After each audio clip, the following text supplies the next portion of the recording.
Chapter 5. It was another Saturday, and Lauren, Jeffrey, and Pamela met up at the park right near Beardstown City Hall. Lauren was busy catching up on her delivery records and a quality complaint of the mail issues. Jeffrey had some spare rope in his belt, and Pamela was eager for him to teach her military class knots. Some, according to Jeffrey, had saved his comrade's skin more times than he could count.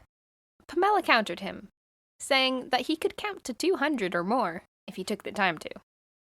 Good point, Pamela, Sean said, coming up behind them. Though you could say it wasn't the purpose of Jeffrey's statement. Whatever. Now that you're here, we can get to business, Jeffrey said, getting to his feet. Pamela stood with him and snapped a salute. Copy that, Sergeant. We've still got to narrow down 4 suspects, correct? Sean said. Yes. Lauren tucked her clipboard under her arm. We haven't collected enough data to prove anyone guilty. Yet.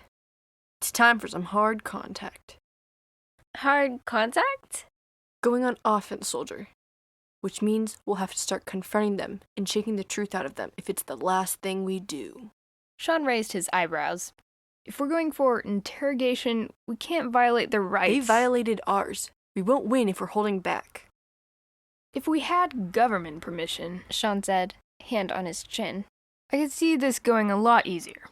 But we do have a range of options at our disposal. Lauren, any way you could obtain intel on these mailman's positions? Lauren blinked. Their addresses? Sean held up a hand. That would also be violating their rights. Specifically, a case of trespassing on the terms of dishonest, though sincere, intent. Pamela was deep in thought. Maybe I should be the one to ask them. That's the right thinking. You'll be our cover agent. And be sincere about it. I'd say the best thing is to let them know how you feel about the mail trouble. You know, add a good dose of pathos. Get them to open up in an intentional or strategic way. Exactly, Jeffrey said, hands on his hips. He glanced sidelong at Pamela, whose nose was scrunched up. Pathos? She whispered to him. Jeffrey huffed, voice low. Tough luck, soldier. Been too long since I've gone to school. Wait, Lauren said, gaze on the road. I think I've spotted... Well, that's our chance, Sean said. Just across from the park, a mailman was shoving an oddly shaped package into the City Hall mailbox.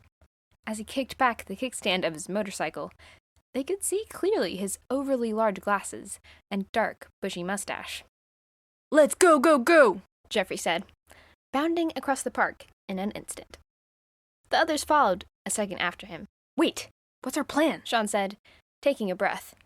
They were all crouching behind an old fence, all of them except for Pamela, who stood in front of them with an innocent look after noting Jeffrey's hand gesture to her.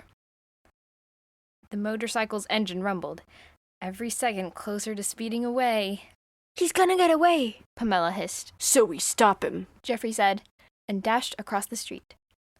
Sean, Pamela, and Lauren watched the war-hardened veteran tackle the mailman from his motorcycle and pin him to the ground. The mailman was wriggling in fright and making quite a commotion as his motorcycle nearly fell off balance.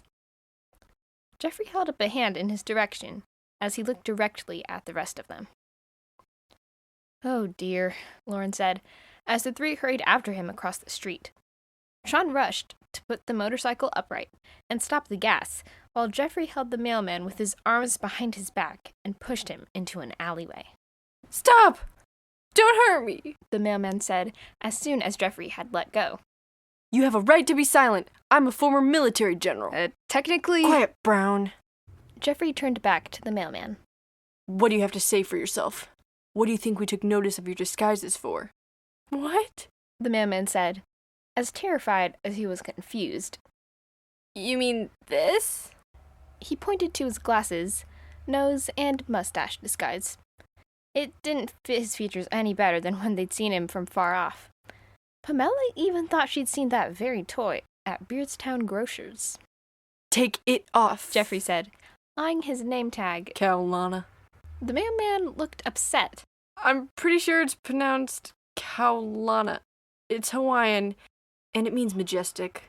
Or was it masculine, or mango farmer? What are you disguising yourself for? It was a dare, I swear. From who? Lauren said, her clipboard and pen at the ready. She'd managed to put on the hood of her jacket just in time, and stood a little behind the rest of them. Jeffrey's hard stare was enough to make any man spill it. JJ boy. The mailman said. JJ boy? Pamela said, wrinkling her nose again. Sean cleared his throat. Listen, I understand we caught you off guard, and I apologize, but there's a mail dilemma that we've tasked ourselves to solve, and... Brown. Jeffrey said sharply. The disguises were just a dare? Pamela said, crossing her arms. That's what I said, didn't I? They were just a dare. I don't know anything about mail, dill, pickle, amas, I swear. I've never seen such a thing in my deliveries. Sean raised an eyebrow and glanced at Jeffrey. The war veteran huffed. I said, take it off. The mailman did as he was told. Pamela looked expectantly at Lauren, who gave a subtle nod. The girl tapped Jeffrey's arm twice. Now listen, son. You'd better not tell anyone about what happened here today. What? Why? The veteran grumbled and stuck a hand in his pocket, drawing out a $5 bill. He shoved it into the mailman's chest. Do we have a deal? The mailman's eyes widened as he stuffed the bill into his pocket. Not a word. Then he scooted around them and bounded out of the alley, gone in a moment.